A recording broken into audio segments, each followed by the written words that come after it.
Miss Jed, nabanggit mo na hanggang ngayon, hindi mo alam kung buhay pa o patay na ang iyong asawa? Hanggang ngayon, hindi mo alam. Yes, Your Honor. Okay.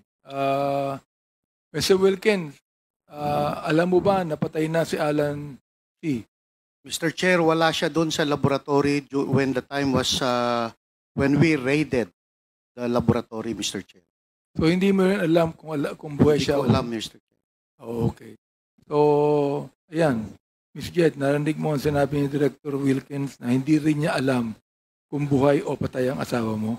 Opo, Your Honor. Actually, kung pwede pa akong magsalita, sabi ko nga, sa 20 years, I was able to accept na God has a purpose. Kung buhay man si Alan C. or patay, gusto ko na sana matahimik na po ito, Your Honor. Kasi nagsuffer na po ako ng 20 years, yung anak ko.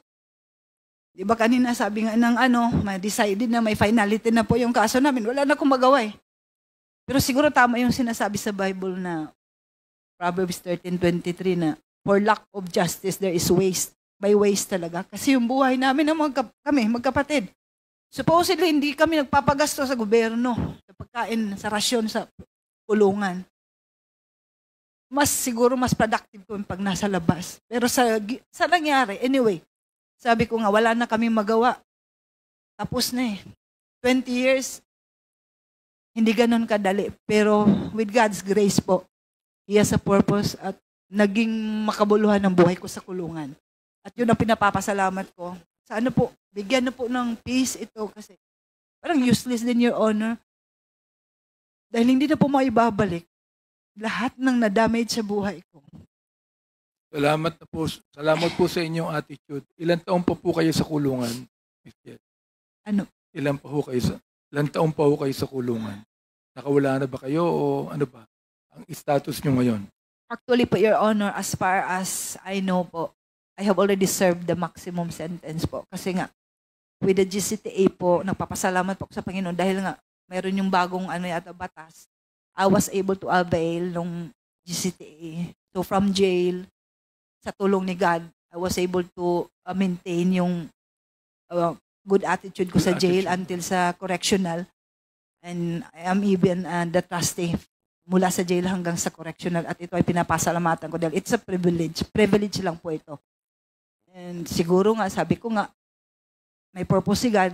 At sa ngayon, to sana, I would like to take this opportunity to speak if I may be allowed by this honorable committee na sana po, mabigyan na po ng pansin yung hinihiling ko ng kalayaan, pati yung kapatid ko.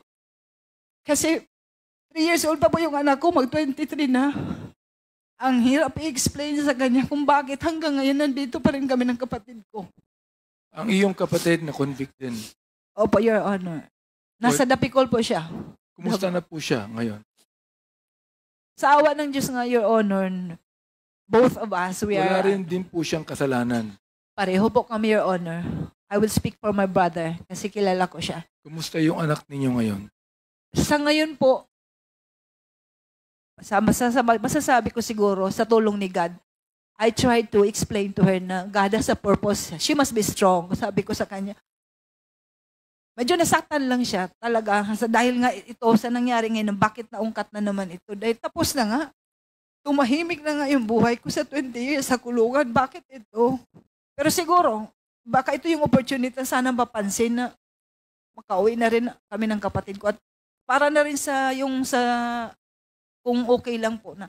Marami po sa mga kasamahan ko sa kulungan na baka kasi itong body na to, I am praying for this body, hindi lang sa yung lawmakers ng Philippines na i-enlighten po kayo kasi ang daming, siguro, yung 20 years ko sa kulungan na nakita ko na baka mabigyan nyo rin ng pansin, lalo na po yung matatanda na namamatay na lang doon, sobra na ng 20 years, hindi pa nakakalaya.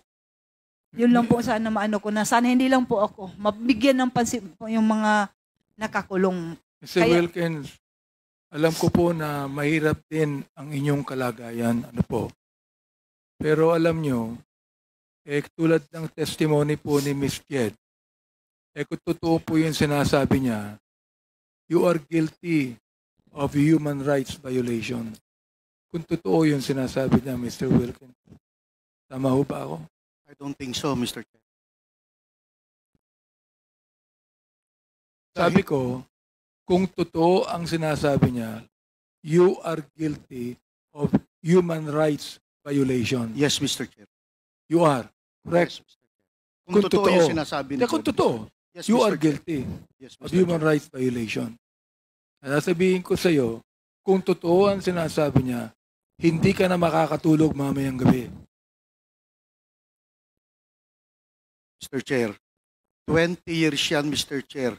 Kitang-kita ko sa mga video. Hindi ko na kinakailangan pang explanation mo, Mr. Wilkins. Mr.